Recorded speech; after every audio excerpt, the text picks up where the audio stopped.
He was humiliated by the girl he loved. 2 years later, he did something terrible to get revenge. You will never imagine what he did. His name was Leo, and at 17 years old, his world felt both incredibly large and painfully small. It was large because his body was big. At 240 pounds, he was a giant compared to the other boys in his year, a slow-moving mountain in the crowded hallways of Northwood High. But his world was small because of that very same fact. He moved through the school like a ghost, trying to take up as little space as possible to avoid the sneers and the cruel nicknames that clung to him like a second skin. Names like Leo the Whale or Wideload were thrown at him in whispers, sharp enough to feel like shouts. He often felt deeply lonely, a silent observer in a world that seemed to be moving at a speed he could never match. He would eat his lunch alone in the corner of the library, finding more comfort in the company of fictional characters than in the people who shared his classrooms. But there was one person who made his quiet world explode with color, one person who could make his heart feel light even on the heaviest of days. Her name was Isabella. To Leo, Isabella wasn't just the most beautiful girl in the whole school. She was like a star that had somehow fallen to earth and decided to grace the halls of Northwood High. She had long, flowing blonde hair that seemed to catch the light perfectly, a smile that could disarm anyone, and a laugh that sounded like music. She was the president of the student council, the captain of the cheerleading squad, and the girl everyone wanted to be or be with. Leo had a crush on her that was so immense, so all-consuming, that it felt like a vital organ in his chest. He never imagined she would even know his name, let alone look in his direction. He would sit in the back of their shared English class, secretly sketching her profile in the margins of his notebook, his pencil capturing the gentle curve of her smile while the teacher discussed classic literature. One day in early February, the entire school started buzzing with excitement about the annual Valentine's Day Gram fundraiser. It was the biggest social event of the spring semester, a tradition where students could buy roses, chocolates, or even giant teddy bears to be delivered to someone special during a school-wide assembly. It was a public spectacle of popularity and affection. The students with the most grams, their desks piled high with gifts, were seen as the unofficial kings and queens of the school.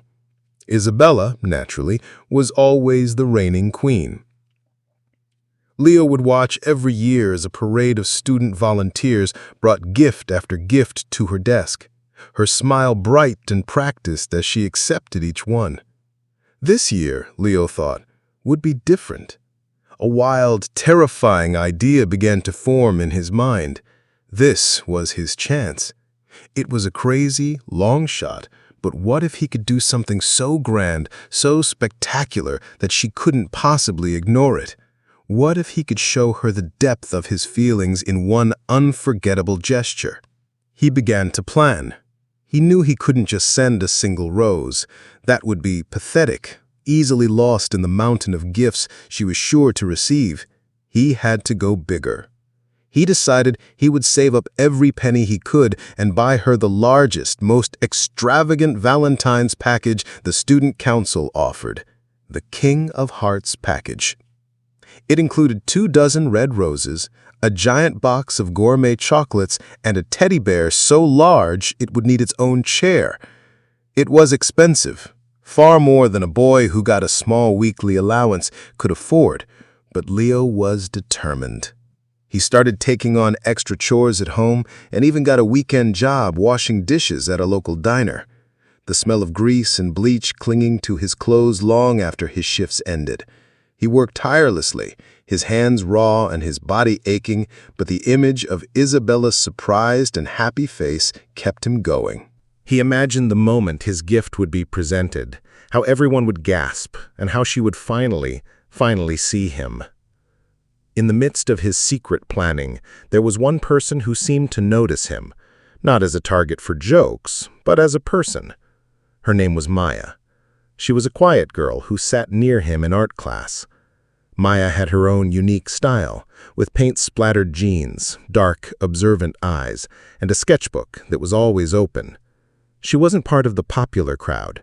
She was in her own world, a world of charcoal sketches and watercolor paintings. She had seen Leo's drawings of Isabella.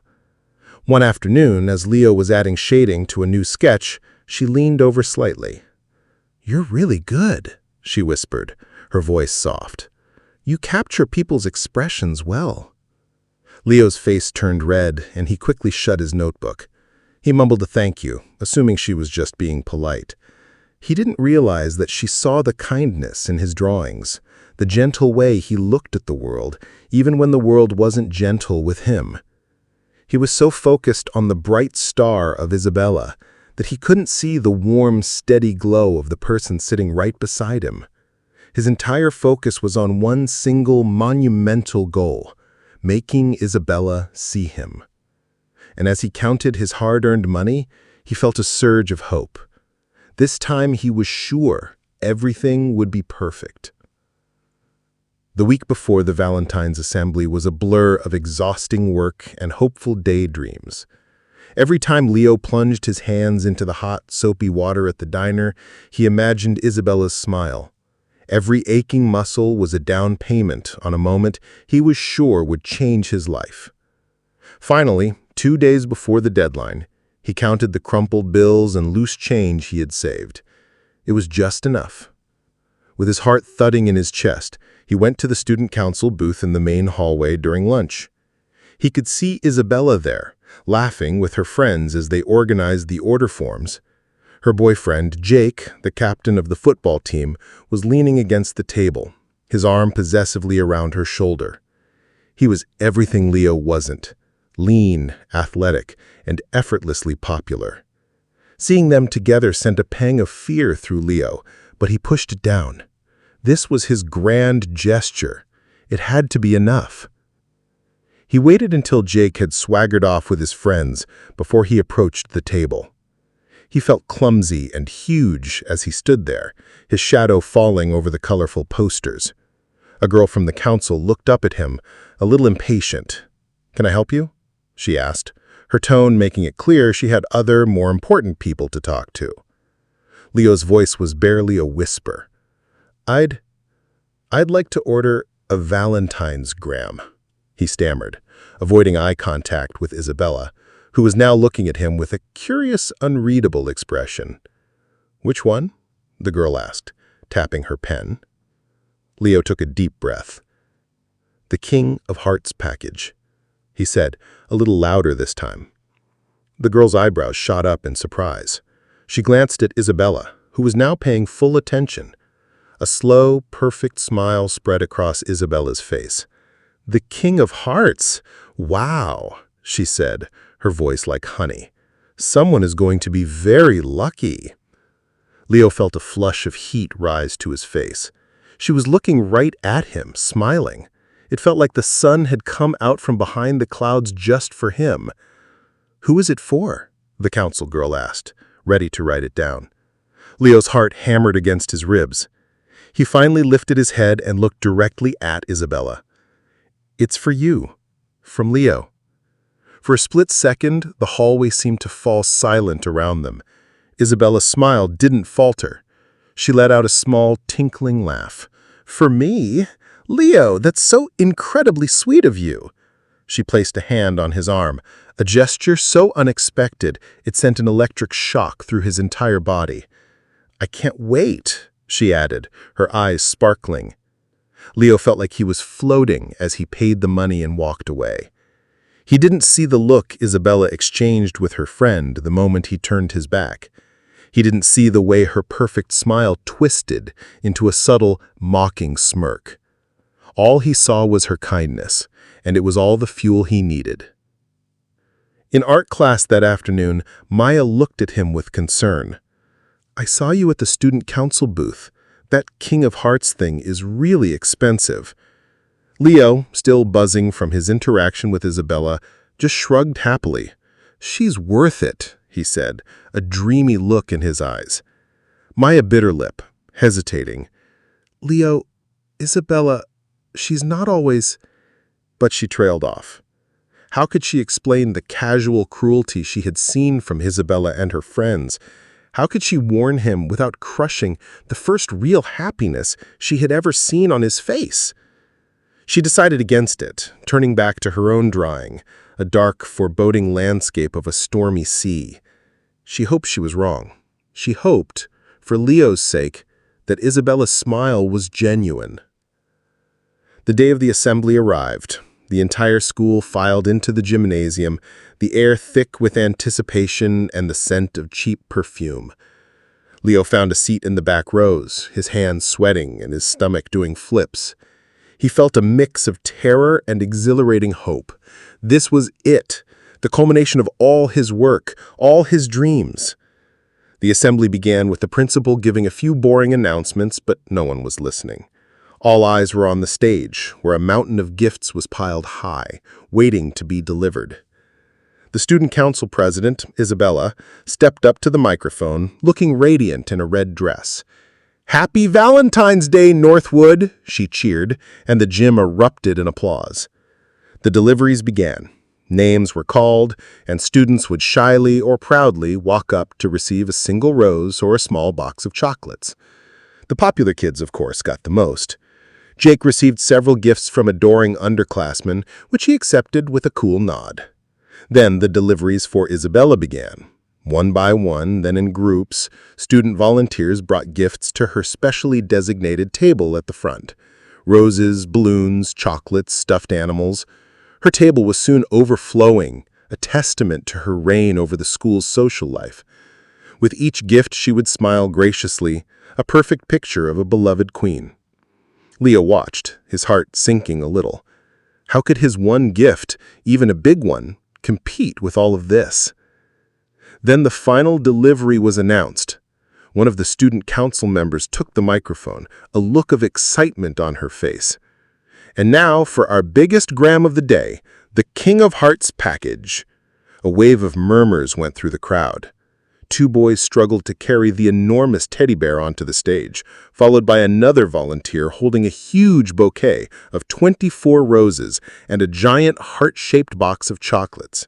It was an impressive sight. Everyone was staring, wondering which popular jack had made such a grand romantic gesture. "This incredible gift," she announced, her voice booming through the gym, "is for Isabella." Of course it was. A wave of knowing applause went through the gym. Isabella feigned surprise, placing a hand over her heart. "And it's from," she continued, looking down at the card. She paused for dramatic effect. The entire gym was silent, hanging on her next words. "It's from Leo." The name hung in the air for a moment. Leo. The gym, which had been buzzing with excitement, was suddenly filled with a different sound. Confused murmurs. Leo? Who was Leo? Then a ripple of recognition, followed by snickers. "Leo, the whale! The fat kid who never talks." The whispers grew louder, turning into open laughter.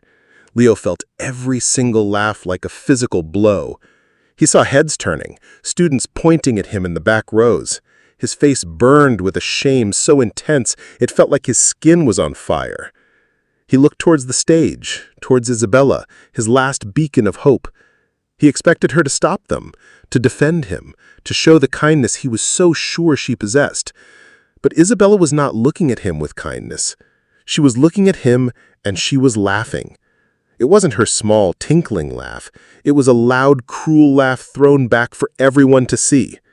She turned to the microphone, wiping a fake tear of mirth from her eye. The whole room quieted down, eager to hear what the queen had to say. "Oh, Leo, this is just too much." "This is just too much," Isabella repeated, her voice echoing through the silent gymnasium. She let the microphone hang by her side for a moment and turned to the giant teddy bear. She walked over to it, stroking its soft fur theatrically. The crowd watched, mesmerized by the unfolding drama. Leo was frozen in his seat, a cold dread washing over him, so powerful it felt like being submerged in ice water. He couldn't breathe. He couldn't move. He could only watch as the girl he had poured all his hopes into prepared to tear him apart in front of the entire school. "A King of Hearts package," she said, turning back to the audience. "You know, I was wondering who my secret admirer was. I have to admit, I was curious." She paused, letting the suspense build. "But from Leo?" She let out another peal of laughter, and this time the whole gym joined in, a tidal wave of mockery that crashed over Leo. His vision started to blur. He could feel tears welling up, hot and shameful. He wanted to run, to become invisible, but his body felt like it was made of lead. He saw her boyfriend, Jake, laughing the loudest, slapping his knee as if it were the funniest joke he had ever heard. "Did you really think," Isabella continued, her voice now sharp and cutting, "that something like this," she gestured to the pile of expensive gifts, "could ever buy my attention? Did you really think you had a chance?" She said the word "you" with such venom, such disgust, that it struck Leo right in the heart.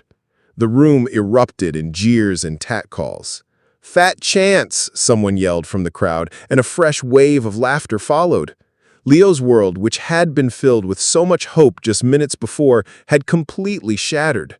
The colorful fragments of his dreams were now just sharp, painful pieces on the floor of the gymnasium. As if her words weren't enough, Isabella decided to add a final cruel flourish. She picked up the enormous bouquet of roses, the very roses Leo had paid for with weeks of hard, greasy work. She held them up for everyone to see. "These are beautiful," she admitted, and for a fleeting, insane moment, Leo thought she might show a flicker of humanity. But then she walked to the edge of the stage, directly in front of where Jake was sitting with the rest of the football team. "But I think they'd look better on a real winner." With a dramatic flair, she threw the entire bouquet into Jake's lap. The crowd roared its approval. Jake caught them, a smug grin spreading across his face as he bowed mockingly. He then started pulling the roses from the bouquet and tossing them to the other cheerleaders who squealed with delight. Each rose that left his hand felt like another stab wound to Leo.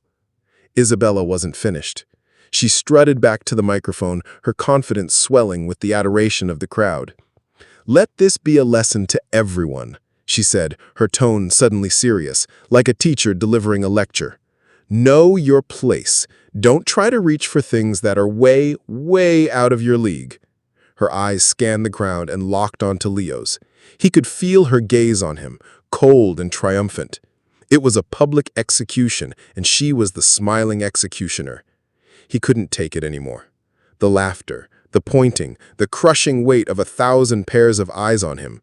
He finally found the strength to move. He stumbled to his feet, knocking over his chair with a loud clatter that only drew more attention to him. Covering his face with his hands, he turned and fled. He ran out of the gymnasium, the sound of laughter chasing him down the hallway like a pack of hungry wolves. He didn't stop running until he was outside, gasping for breath in the cold February air. He leaned against the brick wall of the school, his body trembling with sobs he could no longer hold back. The humiliation was a physical thing, a sickness in his stomach and a fire on his skin. He had taken a risk, a huge, heartfelt risk, and it had blown up in the most spectacular and painful way imaginable. Everything he had worked for, every sacrifice he had made, was now just a punchline in Isabella's story of her own popularity. As he stood there, crying, the side door of the gym creaked open. He lynched, expecting more tormentors. But it was Maya. She was holding her sketchbook to her chest, her face a mixture of pity and anger. She didn't say anything at first. She just walked over and stood beside him, a small, quiet presence in his storm of pain. "I'm so sorry, Leo," she finally said, her voice soft. "What she did, it was horrible. No one deserves that." Leo couldn't even form words. He just shook his head, tears still streaming down his face. Maya reached into her pocket and pulled out a small, crumpled tissue. She held it out to him.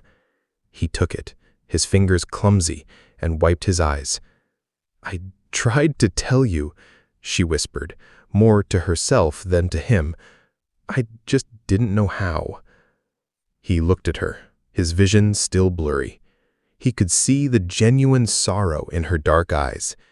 In that moment, she was the only person in the entire world who wasn't laughing at him.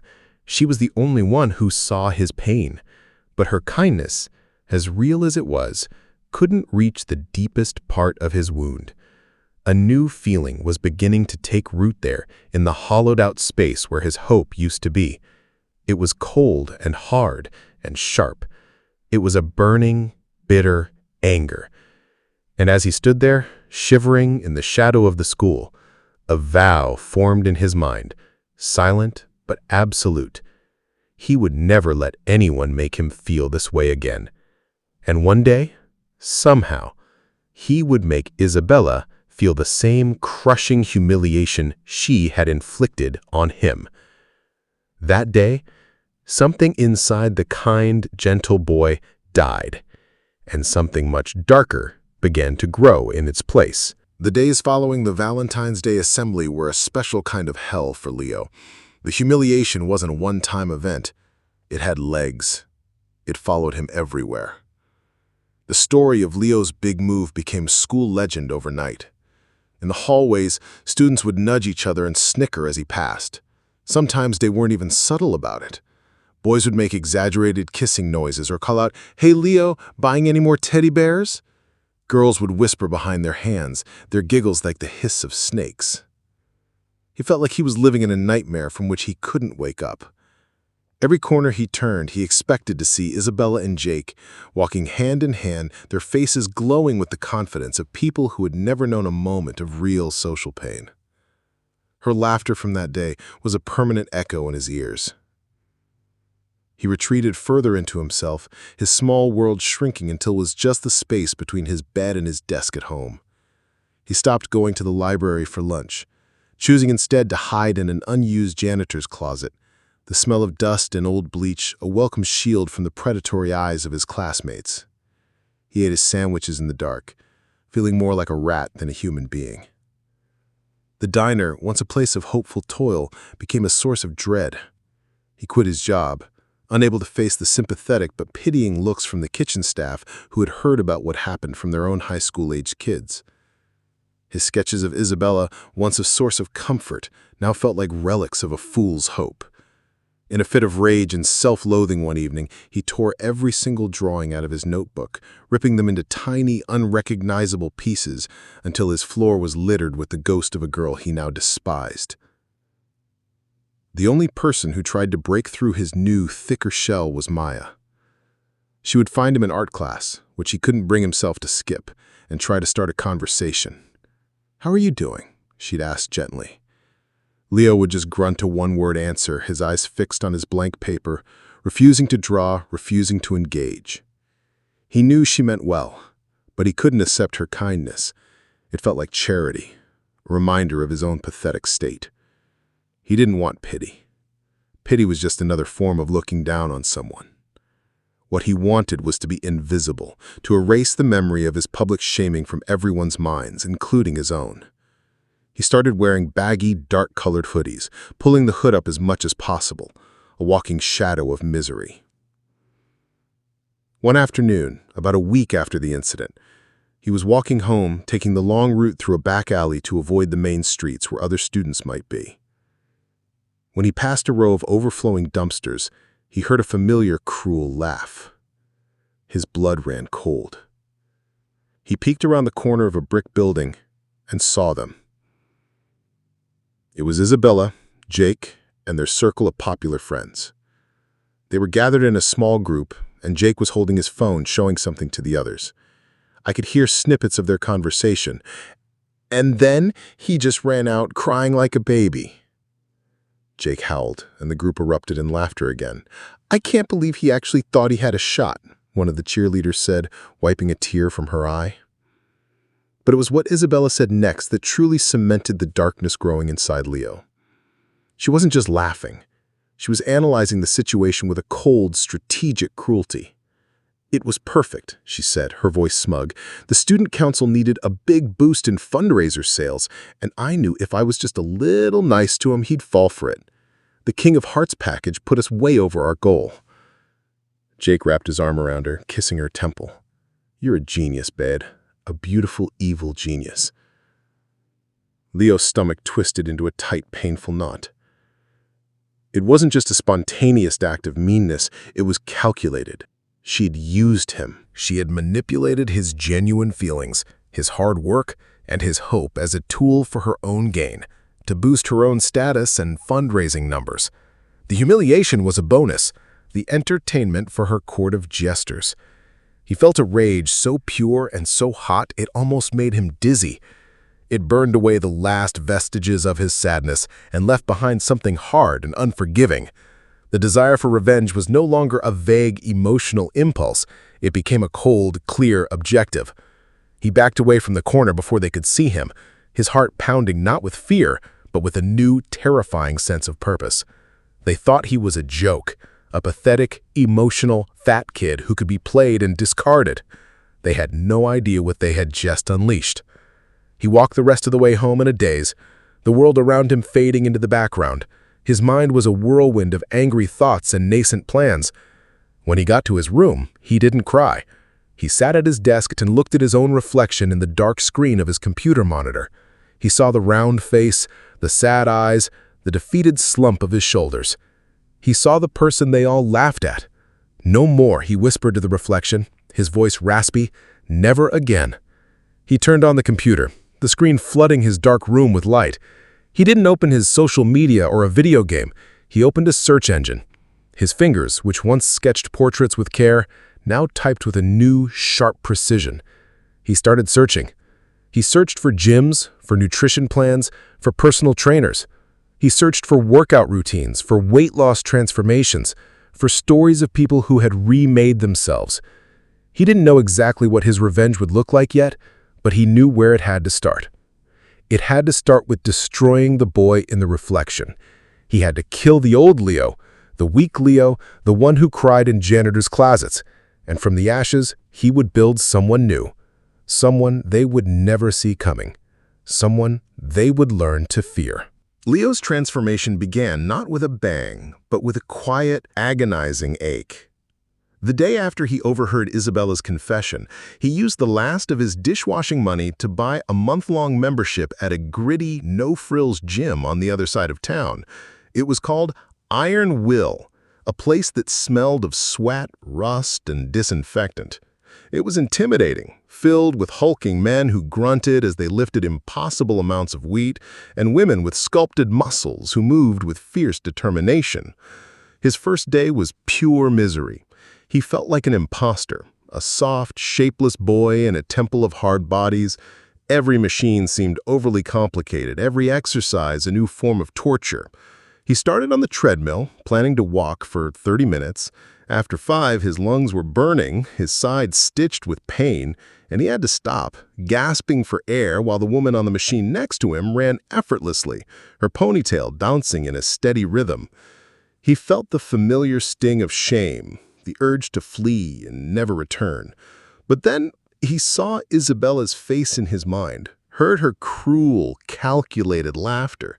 He saw Jake tossing his roses away like trash. The anger surged, hot and potent, and it was a better fuel than any energy drink. He got back on the treadmill and walked for another 5 minutes, then another. He moved to the weights, fumbling with the pins and feeling foolish as he struggled to lift even the lightest load. But he didn't leave. He stayed for an hour, his body screaming in protest, and when he finally stumbled out of the gym, his muscles trembling and his shirt soaked through, he felt a strange sense of victory. He had survived. That first day set the pattern for the next 2 years. Leo's life was re-engineered around a single, obsessive purpose. His alarm was set for 5 a.m. every morning. Before the sun was up, he was out on the dark streets, jogging. At first, he could barely make it to the end of his block. Slowly, painstakingly, a block became a mile, and a mile became 2. After his run, he would make his breakfast, a precisely measured portion of oatmeal and egg whites. He had thrown out all the junk food in his room, replacing it with tubs of protein powder and bags of brown rice. School became a place he simply endured. He sat in the back of the class, his mind no longer on Isabella's profile, but on his workout plan for the afternoon. He was quiet, But it was a different kind of quiet now. It wasn't the silence of fear, it was the silence of focus. Maya was one of the few people who noticed the change. She saw that the roundness in his face was slowly being replaced by angles. She saw the new calluses in his hands in art class. "You're different," she said one day, watching as he meticulously sketched the anatomy of a human hand, his lines sure and precise. "I'm working on it," was all he said, his voice flat, revealing nothing. She tried to connect with him, to understand what was driving this intense, almost frantic self-improvement. "Are you doing this for you?" she asked, her dark eyes searching his. Leo paused for a moment, thinking. Was he? He was doing it to escape the pain, to build a fortress around himself so no one could ever hurt him like that again. But the foundation of that fortress was built on a burning desire for revenge. "Yes," he lied, turning back to his drawing. He couldn't let her in. He couldn't let anyone in. Weakness came from connection, and he was determined to be strong. After school, it was always the gym. Iron Will became his sanctuary and his battlefield. The regulars, who had initially eyed him with suspicion or indifference, began to notice his consistency. An old, grizzled powerlifter named Sal, who seemed to be a permanent fixture at the squat rack, took a gruff liking to him. "You're pushing too much with your back, kid," he grunted one day, walking over to correct Leo's form on a deadlift. "You're going to snap yourself in half." Sal became an unlikely mentor, teaching Leo how to lift with proper form, how to breathe, how to respect the weight. He never asked why Leo was there, why a 17-year-old kid trained with the ferocity of a man preparing for war. He seemed to understand that everyone at Iron Will was fighting their own private battle. The pounds began to melt away. 240 became 220. 220 became 200. His baggy hoodies started to hang off his frame. He had to buy new clothes, and for the first time, he didn't just grab the largest size he could find. He bought shirts that fit his broadening shoulders and tapered waist. He looked in the mirror one night after a particularly grueling workout. The boy he was trying to kill was almost gone. His face was leaner, his jawline sharp and defined. His body, once a source of shame, was now a machine of muscle and sinew, something he had built with his own sweat and pain. But when he looked into his own eyes, he saw that the coldness was still there. The anger had not diminished with the weight. It had only become more concentrated, more potent. At school, his physical transformation did not go unnoticed.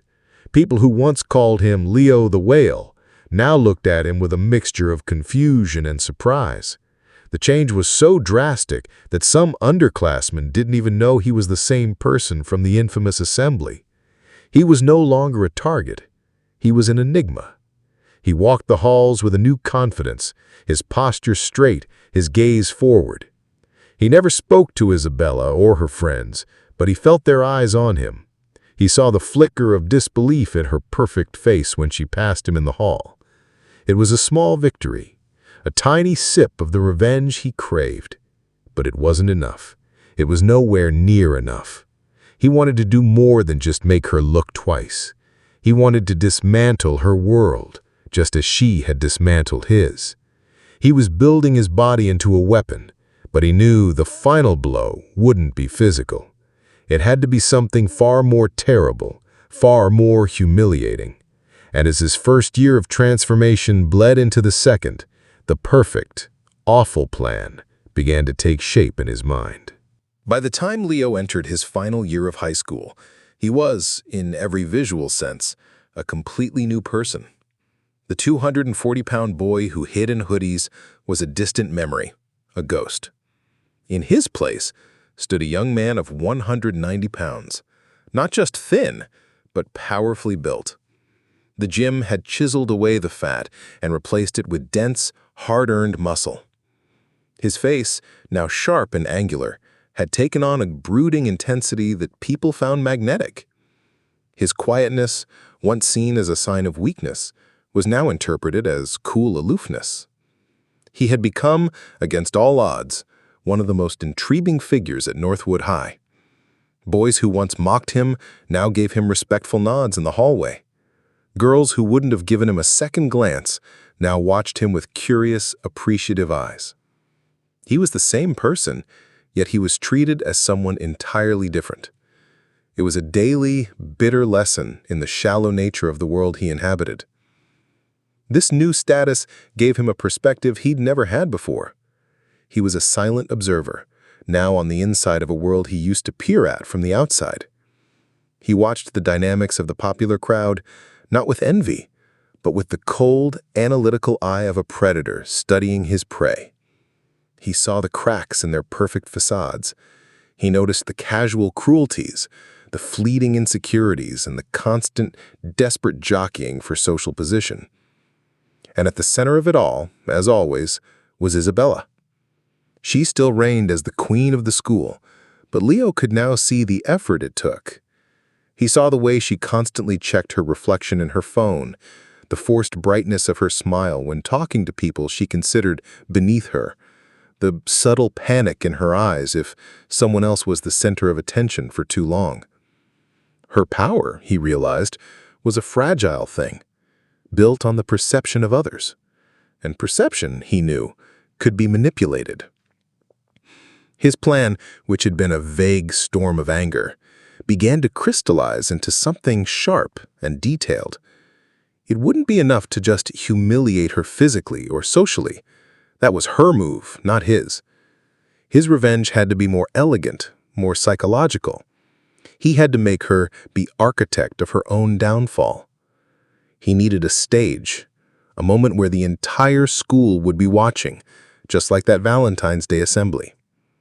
And he knew the perfect one was coming up, the annual school talent show. It was an even bigger event than the Valentine's Grams, a night where students showcased their skills from singing and dancing to magic tricks and comedy routines. It was a night of heroes and fools, and Isabella always made sure she was the star. For the past 2 years, she had performed a solo dance routine, a meticulously choreographed piece that always brought the house down and secured her the first-place trophy. Leo knew she would be performing again. Her ego wouldn't allow her to sit it out. This would be his stage, but he had no conventional talent to showcase. He couldn't sing or dance.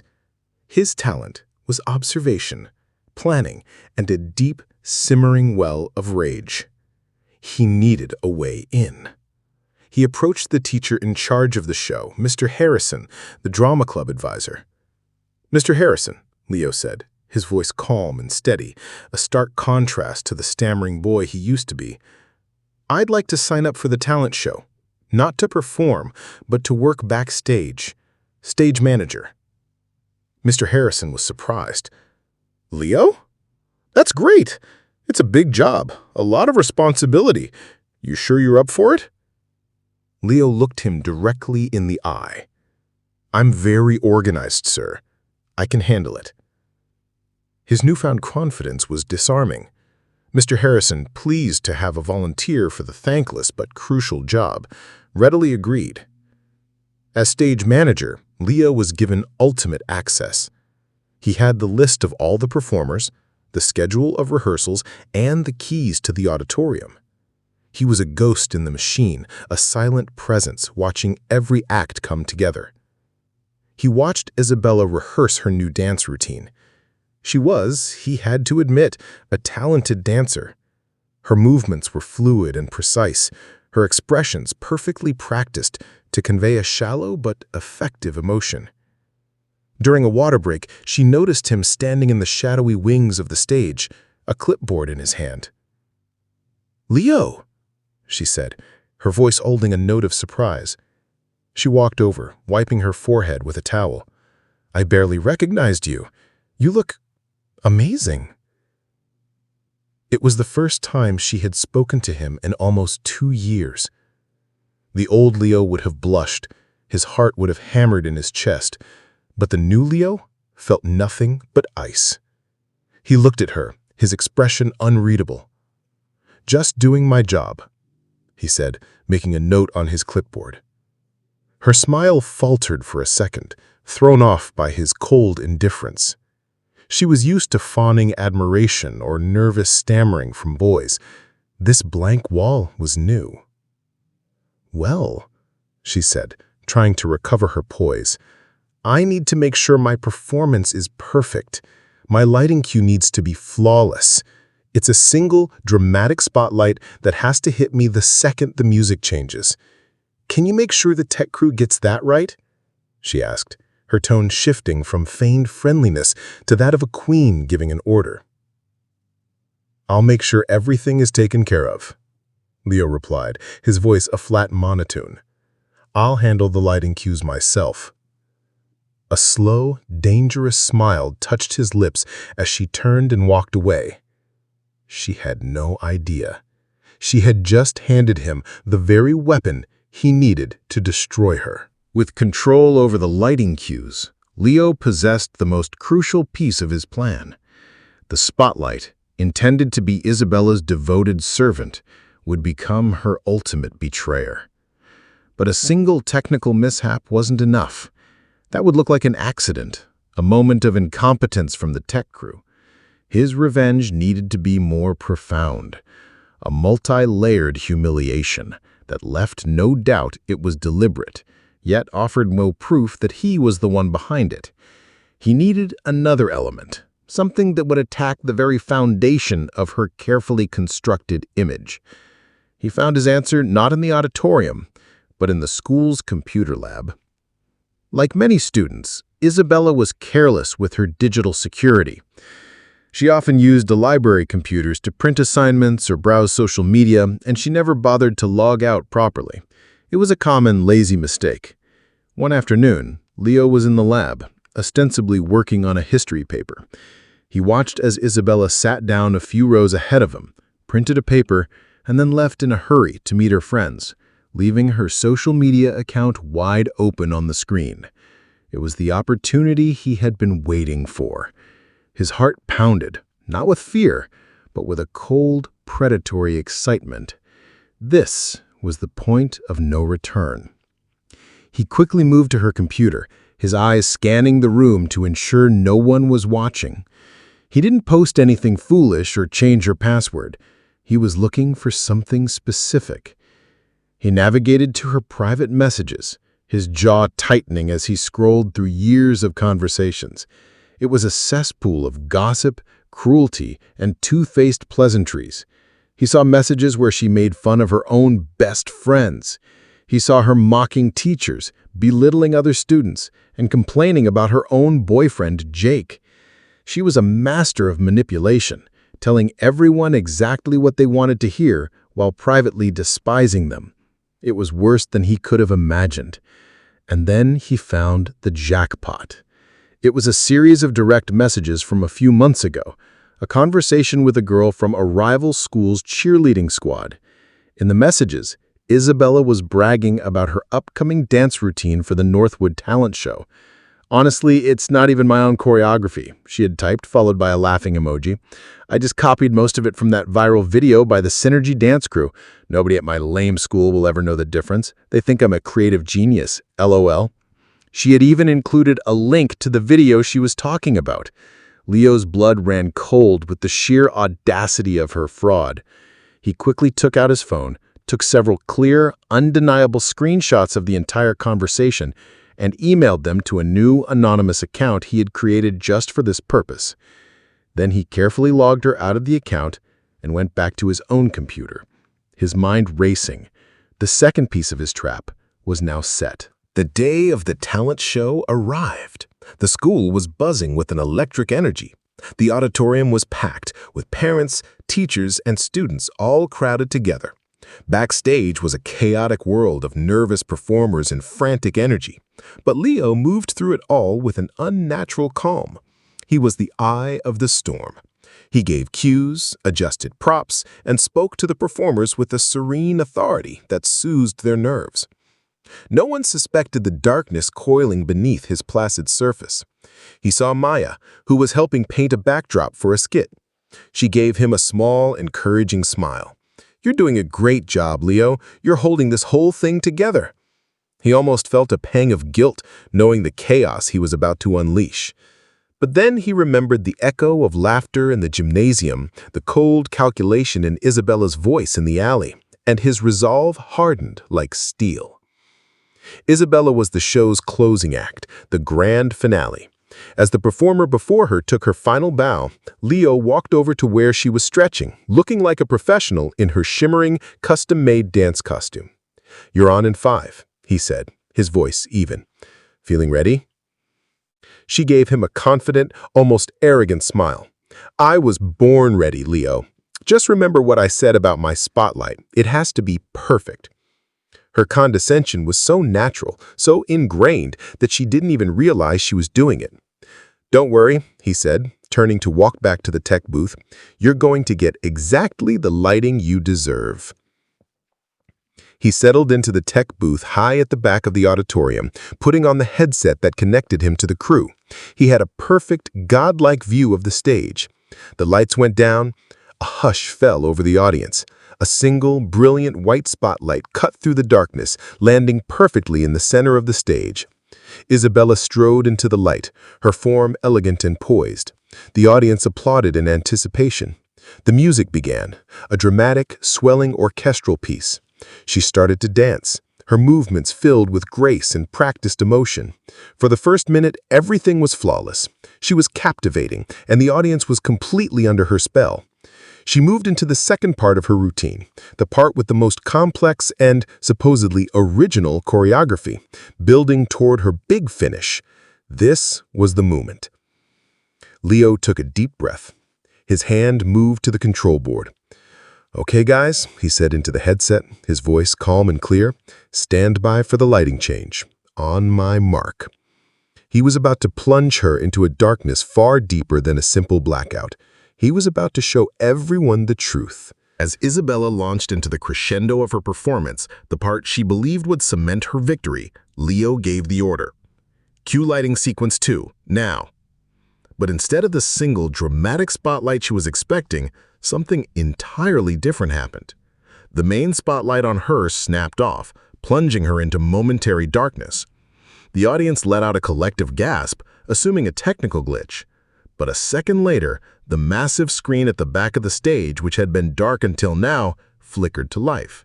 It flooded the stage not with light, but with an image.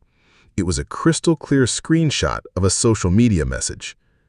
Isabella, momentarily blinded by the sudden change in light, faltered in her routine.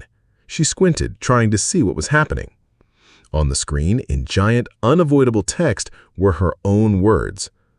"Honestly, it's not even my own choreography. I just copied most of it from that viral video by the Synergy dance crew."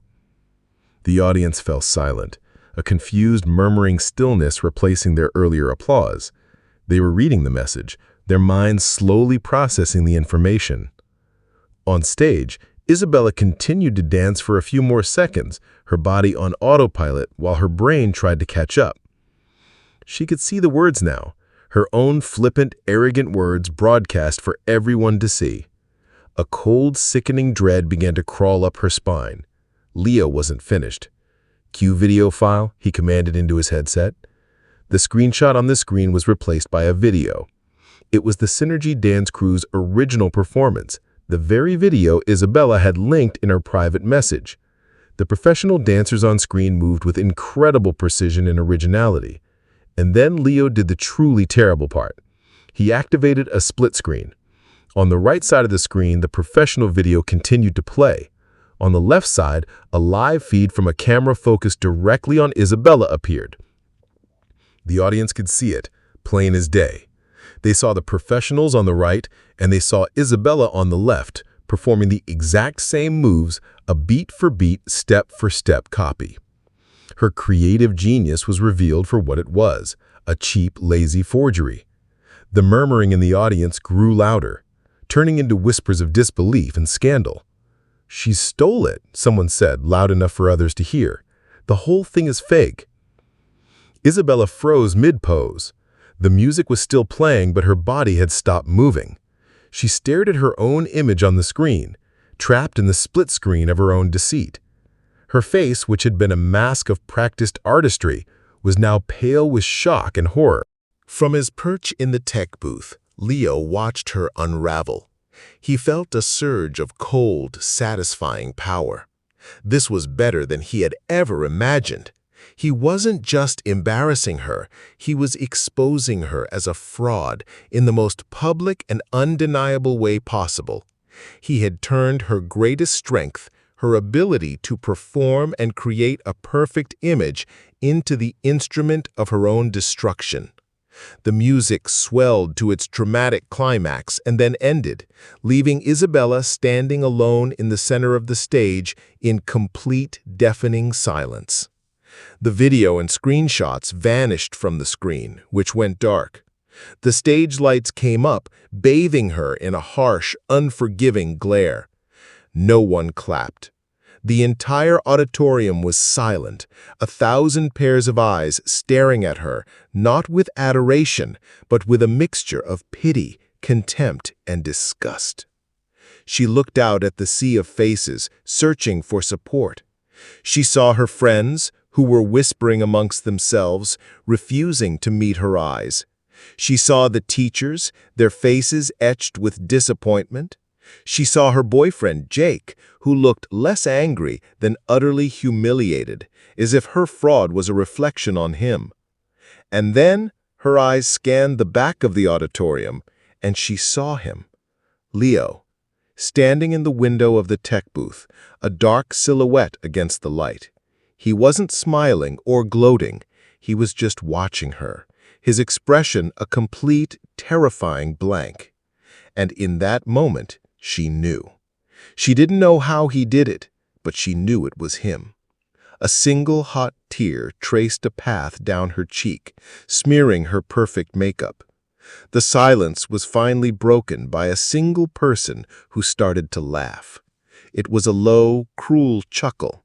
Then another person joined in, and another. Within seconds, the entire auditorium was filled with the sound of laughter. It was not the applause she craved, it was the sound of her social execution. It was the same sound that had chased Leo from the gymnasium 2 years ago. Now it was her turn to hear it. Overwhelmed by the crushing weight of her public disgrace, Isabella did the only thing she could. She turned and ran. She fled off the stage, tripping over a cable in her haste, making the laughter even louder. The Queen of Northwood High had been dethroned in the most spectacular fashion imaginable, not by a rival, but by the ghost of a boy she had long since forgotten she'd destroyed. The aftermath of the talent show was a nuclear winter for Isabella's social life. The story spread through the school and then the town with the speed of a wildfire. The video of her humiliation, recorded on 100 cell phones, became a viral sensation within their community. Everyone had seen it. The split screen, the stolen choreography, her face crumbling in disgrace, the final, pathetic flight from the stage. The label of phony and thief stuck to her instantly. She didn't come to school the next day, or the day after that. When she finally returned a week later, it was to a world that had been irrevocably altered. She was no longer the queen. She was a pariah. As she walked down the hallways, a space would clear around her, as if she were contagious. The whispers that followed her weren't of admiration, but of ridicule. Students would hold up their phones and pretend to do a side-by-side comparison of her and the person next to them. Her friends, who had orbited her like planets around a sun, now avoided her gaze, terrified that her disgrace would tarnish them by association. Her fall was as swift and brutal as her reign had been absolute. The power she had wielded, built on a foundation of lies and image, had crumbled to dust overnight. Her boyfriend, Jake, for whom public image was everything, couldn't handle the shame. He broke up with her via a text message, a cold, humiliating dismissal. "I can't be with a liar," the message read. It was a stunningly hypocritical statement coming from him, but it was the final nail in the coffin of her social standing. She was now truly alone, stripped of her status, her friends, and her boyfriend. She was forced to eat her lunch by herself in a secluded corner of the cafeteria, experiencing for the first time the crushing loneliness she had so casually inflicted on others. She could feel the weight of hundreds of eyes on her, and for the first time, she understood the pain of being a public spectacle, a walking joke. Leo watched it all unfold with a detached, chilling satisfaction. His revenge was more complete than he had dared to hope. He had not laid a hand on her. He had not said a single mean word to her. He had simply held up a mirror and forced her and everyone else to see the truth of who she was. He was never implicated. The official story was a massive technical error by the student-run tech crew. There was an investigation, but it was impossible to trace the anonymous email or prove who had uploaded the files to the auditorium system. Leo, the calm and competent stage manager who everyone said had held the show together, was never even considered a suspect. He had played his part perfectly. One person, however, looked at him with suspicion. Maya approached him a few days after the show, her expression serious. They were in art class and he was sketching again, this time a detailed, realistic drawing of a wolf's skull. "That was you, wasn't it?" she asked, her voice low so no one else could hear. Leo didn't look up from his drawing. "It was a technical malfunction," he said, his voice flat. Maya shook her head slowly. "No, it was too perfect, too poetic. It was cruel, Leo." He finally stopped sketching and looked at her. Her dark eyes weren't angry, but they were filled with a deep, profound sadness. "She deserved it," he said, his voice cold. "Maybe she did," Maya conceded. "She was a terrible person to you and to a lot of other people, but what you did, it changed you. The boy I knew, the one who drew people's smiles in his notebook, he wouldn't have been capable of doing something so cold-blooded." Her words struck a chord deep inside him, a place he had tried to wall off for 2 years. He looked down at his hands, the hands that had lifted weights, pulled cables, and typed the commands that ruined a person's life.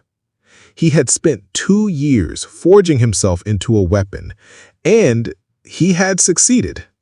But now that the war was over and his target was destroyed, what was he left with? The anger, the rage that had fueled him for so long was beginning to cool, and in its absence, he felt a vast, unnerving emptiness. He saw Isabella one last time, a few weeks before graduation. She was leaving the principal's office, her eyes red and puffy from crying. She looked thin and worn down, a ghost of her former radiant self. As she walked past him, her bag slipped from her shoulder, spilling its contents across the floor. A few students nearby snickered and walked on, ignoring her. For a moment, Leo just stood there, watching her kneel down, her movements clumsy with defeat as she tried to gather her things. A part of him, the cold, vengeful part, felt the final thrill of victory. But another part, a part he thought he had killed long ago, felt a flicker of something else. It wasn't pity, but it was a hollow ache. He had won. He had gotten his revenge, but standing there, looking down at the broken girl on the floor, he didn't feel like a victor. He just felt empty. The fire that had driven him was gone, and he was left alone in the cold ashes of his triumph. The day of graduation arrived, a day that was supposed to feel like a triumphant finish line. Leo wore his cap and gown, a sculpted figure of success, his future secured with a university scholarship. He had won. By every visible metric, he had climbed from the ashes and conquered his world. But as he sat among the rows of his cheering classmates, A profound and hollow silence echoed within him. He listened to the speeches about shared journeys and bright futures, but the words felt like they were in a foreign language. His journey hadn't been shared. It had been a lonely 2-year war fought in the dark. And now that the war was over, he felt like a soldier with no home to return to. After the ceremony, on the sun-drenched lawn, Leo stood apart from the joyful chaos. He saw Isabella from across the sea of people, standing awkwardly with her parents. The crown was long gone, her radiance replaced by a fragile, haunted look. For a fleeting second, their eyes met. In her gaze, he saw no anger, just the weary recognition of a shared, destructive history. She looked away first.